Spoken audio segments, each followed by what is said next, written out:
Hello students, I'm Himani Sharma, your educator. I warmly welcome you all on our YouTube platform where we in today's video are going to move forward with feminist literary theory. But what's the topic for today? As always, after the introduction of the theory that we have covered, I am going to give you a list of the major theorists who are related to the field of feminist literary theory and also the major books that they have penned down which are related to the same theory, so on and so forth. So again, the approach should be to grab your pen, paper, notebook, etc. and start jotting down the things in the chronological manner.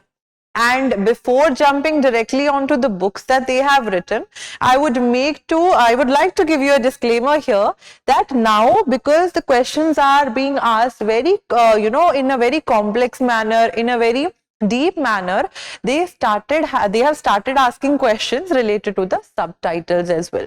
So whenever you will see a subtitle of the book here, do not skip it. Of course, you can pause the video to note down the entire list of books because some theorists have a large number of books penned down. Some have only one or two which are related to feminism. Correct. So your approach should be, and we are moving in a chronological sense, we are moving in even the book sense. I have provided you the list in a chronological manner. So that will help you guys to retain a much and more information when you are sitting for the examination, because we have seen that questions related to chronology, questions related to subtitles have started popping up. Correct. So let's just, without any further ado, the major theorists which are related to the theory of feminism or feminist literary theory school are Mary Wollstonecraft, Margaret Fuller, Virginia Woolf, A Room of One's Own, Simone de Beauvoir, Elaine Showalter, who has given us the term gynocriticism, right? And she also tries to talk about three phases: feminine, feminist, and female phase, in one of her important works that we are going to talk about in the upcoming videos as well. Kate Millett, who wrote a PhD thesis which later on became a book which was really prominently dealing with the theme and subjects and aspects of feminist literary theory. Toril Moi, Sandra Gilbert and Susan Gubbard, right? Helene Sixu, Luz Irigaray, and there are many more as well. These are the major ones. We are going to cover them, their books, etc. So, Mary Wollstonecraft, the four books, we are not covering here her fictional works, we are not covering her travel narratives, which are of course related to the field of English literature, but specifically the books that are provided here, they are related to the theory of feminism, what idea she has tried to portray through those books, so on and so forth. So you can pause the video, try to take a screenshot. I would rather suggest to note things down only and do not procrastinate, of course, correct? So, Thoughts on the Education of Daughter, the title itself is suggesting us that she wants women to be educated, correct? Original Stories from Real Life, 1788, Vindication of the Rights of Men, and Vindication of the Rights of Women, 1790 and 1792. Why have I put both these books here? Because of course the question related to that has been asked in the chronology with some other books of non-fiction as well. Correct. So these are important from that perspective as well.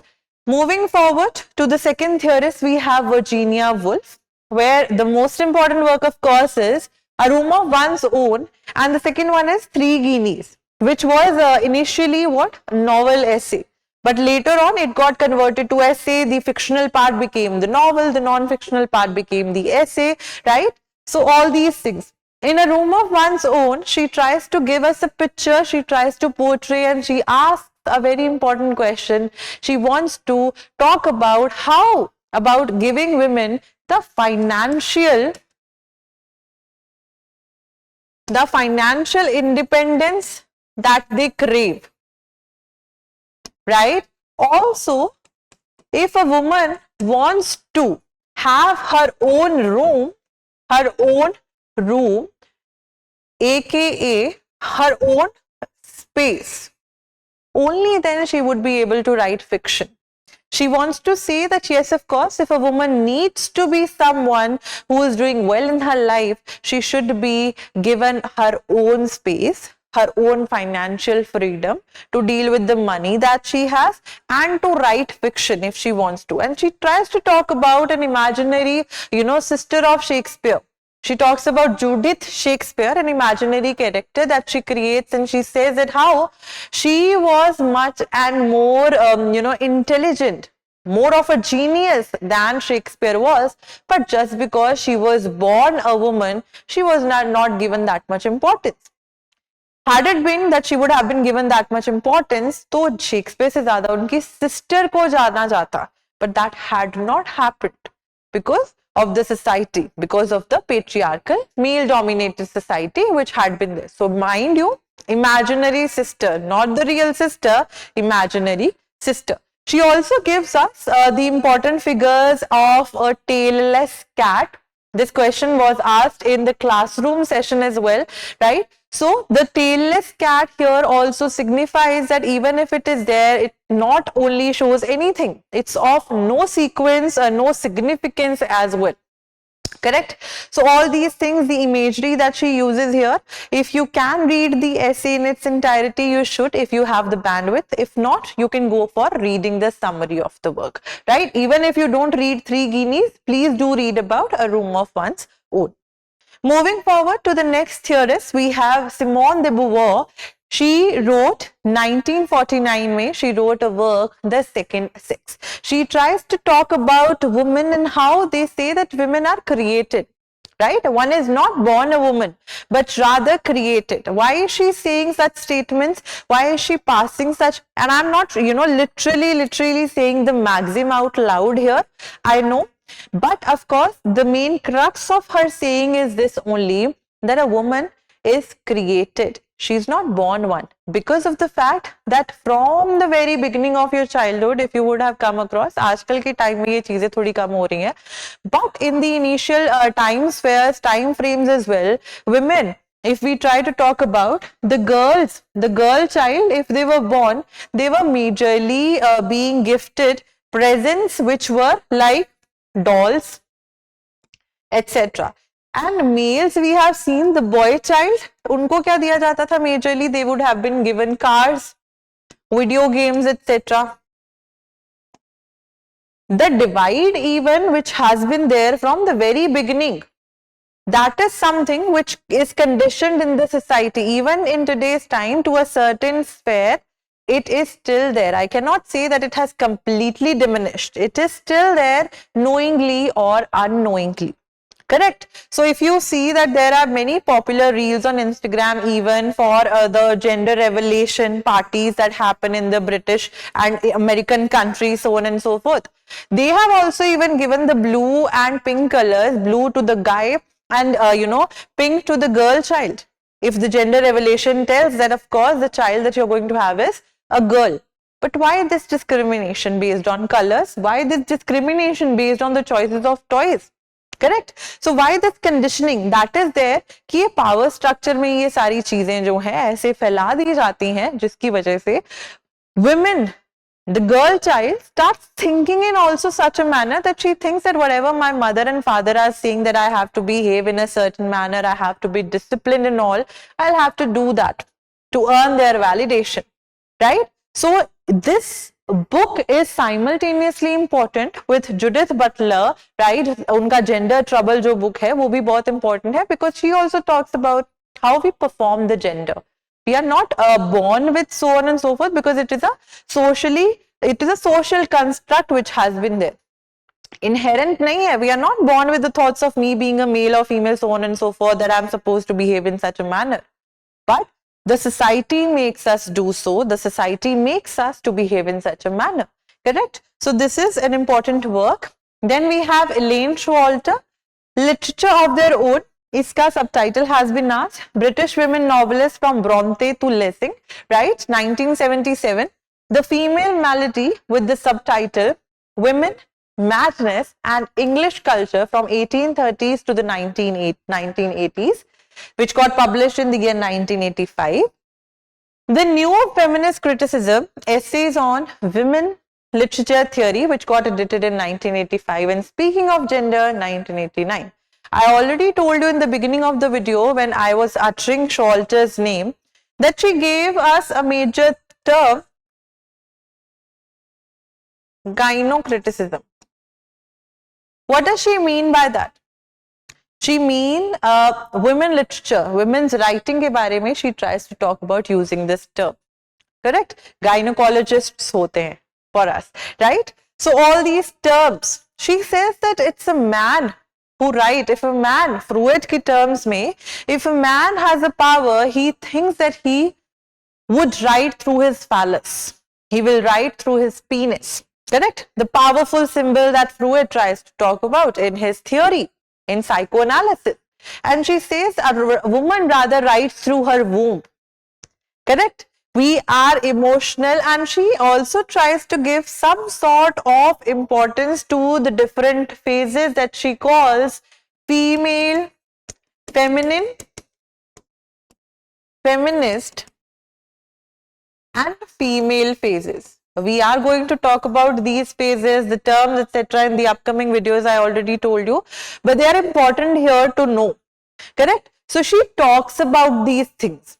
Correct? All these works are important to note down. I already told you. Moving on to next works of her, Sexual Anarchy, Gender and Culture, a culture in Finley, Seattle in the 1930s, right? Sister's Choice, Tradition and Change in American Women's Writing, 91.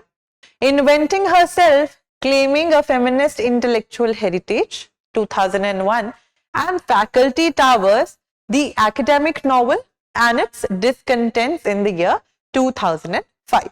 So there have been some important recent works in the past decade as well by Showalter, right, which are important. Then we have Kate Millett. I already have given you about, such information about her, that she wrote her PhD thesis on feminism that later on got converted to a book which got its title name as Sexual Politics in the year 1970. She tries to talk about power, politics, etc. She tries to talk about how gender also plays an important role. The differentiation that is there between a male and a female is also some sort of question that she posits to the reader who's reading the work. Correct? Then we have Helene Sixou, The Laugh of the Medusa, 1975. The Newly Born Woman with Catherine Clement. This question has been, can be asked, because of the fact when you are collaborating with someone, they can ask. And Helene Sixou, being a French feminist, two theorists that we have here, they are French feminists. और French feminists majorly क्या होते थे?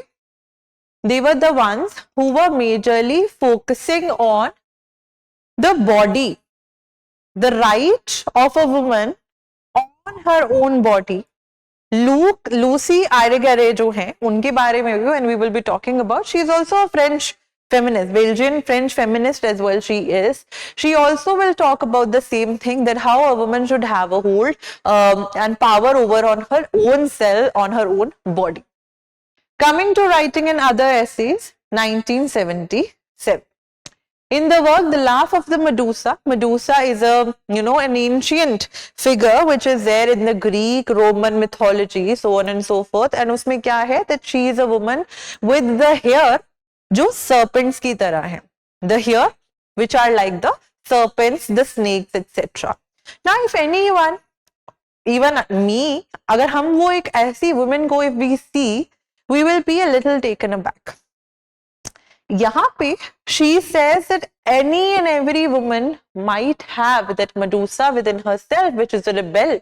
And even if a rebel is there, why not to embrace that rebel and move ahead with life rather than keeping it there only, right? So to, make acquaintance with the unfamiliar that is there, she tries to talk about that and asks women to take charge of their own bodies, how they want to behave with that, how they want to use it, so on and so forth.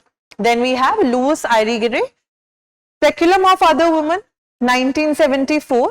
This sex, which is not one, in 1977, right? 1977, To speak is never neutral, 1985. These are again an important work, right? All of the works are important, and she was also a French feminist who has been there. French feminists majorly talk about taking charge of their own bodies. Women taking charge of their own bodies. Even in a laugh, of the Medusa, she asks women, she calls to arms the women that come forward and take charge of your own, take charge and responsibility of your own self, your own body, however you want to behave with that. Then we have Toril Moi, textual politics, a question time and again has been asked. People tend to confuse it with Kate Millett's sexual politics, but it's sexual/textual politics, correct? Then what is a woman? What it feels like to be a woman in a society. Are there any differences, class differences, sexual differences, so on and so forth? The experiences that vary from a male to a female in the year 1999. Then we have Sandra Gilbert and Susan Gubar, The Mad Woman in the Attic, The Woman Writer and the 19th Century Literary Imagination, 1979. This work again has been asked in the NET examination multiple times, sometimes in the match the following, sometimes in the pick the odd one out, so on and so forth. And they have also asked the questions related to the subtitle. So this is a subtitle, we all know. They have asked question from that. Shakespeare's Sister with the subtitle Feminist Essays on Women Poets, which was edited in the year 1979. Now, one thing which is important is, which we all are going to talk about, of course, in the upcoming lectures as well, but just to give you an idea, the Mad Woman in the Attic here is being referred to the Bertha Mason. Bertha Mason, who was a character in Jane Eyre, right? Bertha Mason, who's a character in Jane Eyre, who is secluded, who is Mr. Rochester's mad wife, so to say. So here, they are trying to talk about how a woman who behaves somewhere strange, who wants to fight for her own rights, she is tagged to be someone who's a mad woman. And they try to talk about this hypocrisy that the male dominant, the patriarchal society has. Correct? And how, because of the fact that they cannot take that strong of a woman, the strength of the woman, they try to lock it somewhere. They try to subjugate it. Correct? So this is important. Then we have other works as well. The Norton Anthology of Literature by Women, 1985. No Man's Land, The Place of the Woman Writer in the 20th Century, Volume 1. Now this is important. It came in different volumes, Volume 2 and Volume 3. Correct? So you need to note these things down, that what was the name of Volume 1, 2 and 3.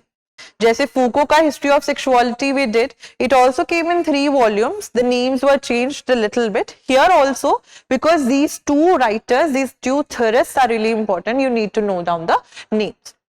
So No Man's Land, The Place of the Woman in the 20th Century, Sex Changes in the 1989. Then Letters from the Front, 1994. Correct? So if you feel like visiting or revisiting the video again, you can, play it back again. If you have any doubts, you can drop it down in the comment section below. I will try to reply for sure. Thank you so much. Keep on studying. Have a good day. Bye-bye.